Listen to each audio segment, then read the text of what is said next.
பத்திரிகை ஊடக நண்பர்கள் அனைவருக்கும் வணக்கம். First thanks. அவங்க குமார சம்பவம்னு சொல்லும்போது எனக்கு ரொம்ப சந்தோஷமாக இருந்தது. ஏன்னா அந்த படத்தை என்னை விட அதிகமாக கொண்டாடினது நீங்கள் தான். அதுக்கு நான் தனியாக எங்கேயுமே நன்றி தெரிவிக்க முடியல. அது இந்த மேடையில் அமைஞ்சது ரொம்ப சந்தோஷம். ஃபஸ்ட்டு ரெட்டை தலை. எனக்கு இந்த தலைப்பு ரொம்ப ரொம்ப பிடிச்சிருந்தது.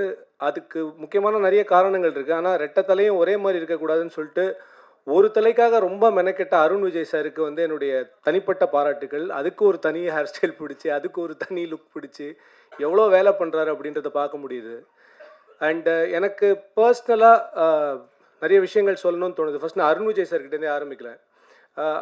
ஐ திங்க் இந்த ஸ்டோரி உங்களுக்கே மறந்துருக்கும் ப்ரோ, நான் சொல்கிறேன்.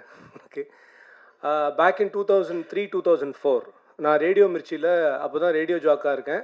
அப்போ தான் நீங்கள் நடித்த ஜனனம்னு ஒரு படம் ரிலீஸ் ஆகுது. ஸோ அப்போ அருண் விஜய் சார் வந்து இன்டர்வியூக்கு வந்திருக்காரு. இன்டர்வியூ எடுக்க வேண்டிய அந்த சவுண்ட் ரெக்கார்டிஸ்ட் வரல. நான் வெயிட் பண்ணிகிட்ருக்கேன், அவரும் வெயிட் பண்ணிகிட்ருக்காரு. ரொம்ப பொறுமையாக, ரொம்ப காமாக ஒரு 15 to 20 minutes எதுவுமே பேசாமல் இப்போ எப்படி சிரிச்சிட்டு இருக்காரோ அதே மாதிரி தான் ஹி வாஸ் தேர். எனக்கு தெரிஞ்ச அந்த பொறுமையும் அந்த டெடிக்கேஷனும் தான் இன்றைக்கி அவர் இருக்கிற இந்த உயரத்துக்கு காரணம் அப்படின்னு நினைக்கிறேன். ஏன்னா அந்த மாதிரி வந்து ஏன்னா நான் நிறைய பார்த்துருக்கேன் ப்ரோ. அந்த இடத்துல சில பேர் நான் போயிட்டு அப்புறம் வரேன் அப்படிலாம் போயிருப்பாங்க. அந்த இன்டர்வியூவில் அவர் நடந்துக்கிட்ட விதம், அவருடைய கனவுகள் என்ன, இதெல்லாமே எனக்கு இன்னும் ஞாபகம் இருக்குது. ஸோ எனக்கு இப்போ அவருடைய இந்த க்ரோத்தை பார்க்கும்போது I really feel that this man deserves much more.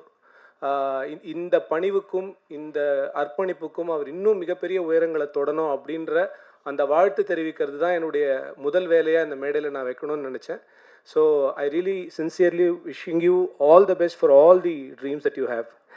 And அடுத்தது டைரக்டர் திருக்குமரன் சார். சார், மான் கராத்தே ஃபஸ்ட்டு டே வந்து தேட்டருக்கு போயிட்டு டிக்கெட் கிடைக்காம திரும்பி வந்தேன் சார். எனக்கு ஞாபகம் இருக்குது. அதுக்கப்புறம் செகண்ட் டே தான் பார்த்தேன். எனக்கு அந்த படத்தோட ஹியூமர் ரொம்ப பிடிக்கும்.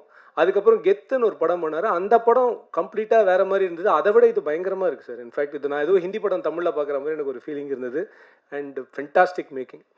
அண்ட் முருகதாஸ் சார், அவங்களுடைய சாதனையை பற்றி நான் எப்படி சொல்ல முடியும்? நான் ஒரு சின்ன குழந்தை, 2 படம் தான் எடுத்திருக்கேன். பட் முருகதாஸ் சார் வந்து அருண் விஜய் சார் நான் அப்போ பார்த்த மாதிரியே இப்பயும் இருக்கார் அப்படின்னு அவர் சொல்கிறாரு. அதுதான் எனக்கு ஆச்சரியமாக இருக்குது. அவர் எப்பயுமே ஒரே மாதிரியே இருக்கார். அதுதான் எப்படின்னு தெரியல. பட் அவருடைய எண்ணங்கள் தான் அவரை இளமையாக வச்சுக்குதுன்னு நினைக்கிறேன். இன்றைக்கும் மதராசியில் வந்து அந்த ஒரு ஃபைட் சீனை வந்து அவர் எப்படி கொரியோகிராஃப் பண்ணியிருப்பாருன்னு என்னால் வந்து எதிர்பார்க்க முடியாத லெவலுக்கு ஒரு விஷயத்தை பண்ணியிருக்கீங்க. I am a huge fan of your work sir. And பெரிய இன்ஸ்பிரேஷன் நீங்கள். அடுத்து உங்கள் பக்கத்தில் அறிவழகன் சார் இருக்கார். அவர் அருண் விஜய் சாரை யூஸ் பண்ண விதங்கள்லாம் ரொம்ப இன்ட்ரெஸ்டிங்காக இருக்கும். எனக்கு ரொம்ப பிடிக்கும் அது. அதே மாதிரி தடம் படத்தில் அருண் விஜய் சார் பண்ண அந்த ரோல் வந்து நம்ம எல்லாருக்குமே ரொம்ப ரொம்ப பிடிக்கும். அந்த மாதிரி ஒரு ரோல், அதை டபுள் ஆக்ஷன் அப்படின்னும் போது 100% சில ஹீரோஸ் டபுள் ஆக்ஷன் பண்ணால் ரொம்ப வித்தியாசமாக இருக்கும். நம்பக்கூடிய இந்திய அளவில் சில நடிகர்கள் மட்டும்தான் இருக்காங்க. அதில் கன்ஃபார்மாக அருண் விஜய் சாரும் ஒருத்தர்ன்றது இந்த படத்தின் மூலமாக இன்னொரு தடவை நிரூபிப்பார் அப்படின்னு நான் நினைக்கிறேன். அண்ட் அடுத்தது என் தலைவன் ஆண்டனி சார். ஏன் தலைவன் சொல்கிறேன்னா, நான் நடித்த முதல் படத்துலேருந்து ஏஎல் விஜய் சார் கூட நான் என்னென்ன படம்லாம் பண்ணணும் அவர் தான் எடிட் பண்ணியிருக்காரு. அதில் என்னென்னா, நான் நடித்த சில சீன்ஸ்லாம் அவருக்கு ரொம்ப பிடிச்சதுன்னா அவரே எடிட் பண்ணி நானே வச்சுக்கிறேன், அவர் யாருக்கும் தரமாட்டேன் அப்படின்னு எடுத்து வச்சுருவார். அந்த மாதிரி தாண்டவம் படத்தில் கிட்டத்தட்ட ஒரு 15 நிமிஷம் ஃபுட்டேஜ் இன்னும் தலைவனே வச்சுட்ருக்காரு. எப்போ கொடுப்பாருன்னு எனக்கு தெரியல. I am so glad. And madam, I am a fan of your work. ரொம்ப நல்லா இருந்தது கௌதம் சார் படத்தில் நீங்கள் நடித்தது. அண்ட் இந்த படத்துலையும் யூ லுக் வெரி க்யூட். எல்லாத்துக்கும் மேலே ரொம்ப நாள் கழிச்சு நான் இந்த பார்த்து நான் சந்தோஷப்பட்ட விஷயம் சொல்கிறேன் சார். தமிழ் சினிமா கடந்த ஒரு 10 வருஷமாக மறந்து போன ஒரு விஷயத்தை இந்த படத்தில் காமிச்சிருக்காங்க. என்னென்னா, ஃபாரினில் பாட்டு அப்படின்றது. ஏன்னா நான் வந்து இதை வந்து நான் ரொம்ப உணர்வுபூர்வமாக சொல்கிறேன். இதில் காமெடிக்காகன்னு இல்லை, இது உணர்வுபூர்வமாக ஒரு விஷயம் சொல்கிறேன். வெளிநாடுகளே பார்க்க முடியாத நிறைய பேர் திரைப்படங்கள் மூலமாக, ஒரு ஃபாரின் சாங் மூலமாக தன்னுடைய வெளிநாட்டு கனவுகளெல்லாம் தீர்த்துட்டு இருந்தாங்க அப்படின்றது ஒரு சைக்கலாஜிக்கல் ஃபேக்ட். அது நம்ம நிறைய மிஸ் பண்ணிட்டோம். சினிமான்றது எல்லோரும் கொண்டாடுறதுக்கான ஒரு விஷயம். ஒரு ஏழைக்கும் சில விஷயங்கள் எட்டணும், அவனுடைய கனவுகள் எட்டணும் அப்படின்றதுக்காக தான் அந்த கனவு காட்சினே ஒன்று வந்ததுன்னு எனக்கு எப்பயுமே தோணும். ஸோ ரொம்ப நாள் கழிச்சு ஒரு நல்ல பாட்டு, அதுவும் ரொம்ப நாள் கழிச்சு செம டான்ஸ் வேறு, என்ன சொல்கிறதுனே தெரியல. அந்த பாட்டை பார்த்தோன்னே I felt so happy and very very. இந்த மேடையில் இன்னொரு விஷயம், இந்த படத்துடைய ப்ரொடியூசர் பாபி சார், இதுதான் பயங்கரமான மேட்ரு. நம்ம தான் ஒரு ஃபிலிம் மேக்கர் ஆகிட்டோமே, அதனால் நமக்கு எல்லா ப்ரொடியூசரும் தெரியணும் அப்படின்றதுக்காக யார்கிட்டயோ ஒரு தடவை கேட்டு இந்த பாபி சார் எப்படி காண்டாக்ட் பண்ணுறது அப்படின்னு, அவர் வந்து ஃபேஸ்புக்கில் இருக்காரா அப்படின்னு இந்த ஃபேஸ்புக்கில் ஐடியை தேடி கண்டுபிடிச்சி நான் வந்து மெசேஜ் போடுறேன். மெசேஜ் போட்டோடனே ரிப்ளை, சார் நான் உங்கள் படம்லாம் பார்த்துருக்கேன் சார் அப்படின்னு. என்னடா இவ்வளோ பெரிய ப்ரொடியூசர் நம்ம படத்தெல்லாம் பார்த்துருக்காருன்னு நானும் அவரும் கிட்டத்தட்ட ஒரு 4 நாள் பேசினதுக்கப்புறம், சார் ஒரு 15,000 rupees இருக்குமா அப்படின்னு எனக்கு மெசேஜ் அனுப்பிச்சார். அப்புறம் தான் எனக்கு தோணுச்சு இது ஏதோ தப்பாக இருக்கு. அதுக்கப்புறம் பல பேர் ரிப்போர்ட் பண்ணாங்க. ஓகே, அது வேற Bobby, sorry Bobby sir, wherever you are, சத்தியமாக இது வந்து நடந்துச்சு. அதுக்கப்புறம் இந்த பாபி சாருக்கு நான் வந்து இதுக்காக சாரி சொல்லி மெசேஜ் அனுப்பல, பட் ஐ ஜென்ரலி மெசேஜ்டும். அதுக்கு அவர் ரிப்ளையே பண்ணல. அப்போ தான் தெரிஞ்சது அவர் தான் கரெக்டான ப்ரொடியூசர் அப்படின்னு. So I felt so good. Thank you Bobby sir for this. When ever you see this, முடிஞ்சால் ஒரு ஹாய் போடுங்க. நீங்கள் தான்றதை கன்ஃபார்ம் பண்ணுங்கள், இல்லாட்டி நான் யார்கிட்ட பேசுகிறேன்னு எனக்கு தெரிய மாட்டேங்குது.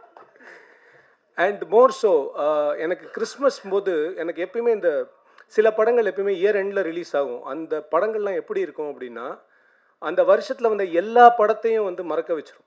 அதுதான் வந்து ஃபார் எக்ஸாம்பிள் சொல்லணும்னா டங்கல்னு ஒரு படம் வந்தது. அது வந்து அந்த வருஷ கடைசியில் ரிலீஸ் ஆன ஒரு படம். அந்த வருஷத்தில் வந்து எல்லா படத்தையும் ரசிகர்களை மறக்க வச்சு ஒரு படம் டாப்பில் எல்லாரும் மைண்ட்லேயே வந்து நின்றுச்சு. ஐ திங்க் ரெட்டத்தலை வில் பி தட்னு எனக்கு தோணுது. பிகாஸ் அந்த ட்ரெய்லர் ரொம்ப ரொம்ப சூப்பராக இருந்தது. அப்புறம் சாம் சிஎஸ் பற்றி சொல்லணும்.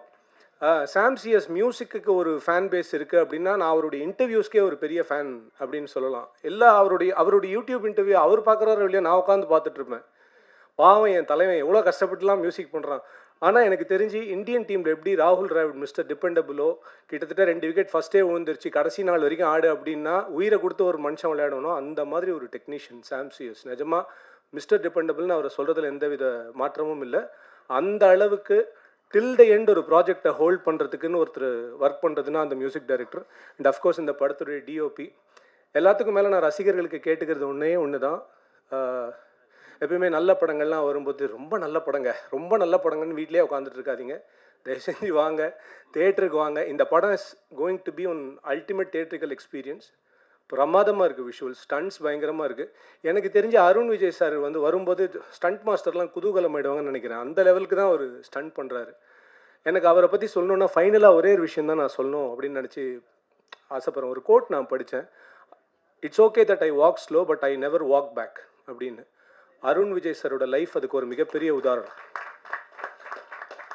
அந்த தில்ருபா பாட்டிலேருந்து இன்னைக்கு இவ்வளோ தூரம் ஒரு மனுஷன் வந்து வந்திருக்காரு அப்படின்னா அதுக்கு காரணம் அவருடைய விடாமுயற்சி, உழைப்பு, நேர்மை, அர்ப்பணிப்பு. இது எல்லாத்துக்கும் மிகப்பெரிய ஒரு இடம், இன்னும் பெரிய இடம் வந்து அவருக்கு கிடைக்கும் அப்படின்ற ஒரு மிகப்பெரிய நம்பிக்கை இருக்குது. வருங்காலத்தில் எனக்கு ஒரு வாய்ப்பு இருந்ததுன்னா அவருக்கு ஒரு ஹாலிடே ஃபிலிம் கொடுக்கணும். அதாவது ஸ்டண்டிங்லாம் எல்லாம் வாங்க சார், ஜாலியாக ஒரு படம் பண்ணலாம் அப்படின்ற மாதிரி ஒரு படம் பண்ண எனக்கு ஒரு ஆசை. அதுவும் நடக்கும் அப்படின்னு நம்புகிறேன். Thank you so much for the opportunity and I really wish all the best to all of you. Thank you. Balaji sir, ரொம்ப ரொம்ப சுவாரஸ்யமாக இருக்கு நீங்கள் பேசுறது. அண்ட் இந்த கதைகள் எல்லாமே வந்து அவ்வளோ நல்லா இருந்தது. Thank you very much.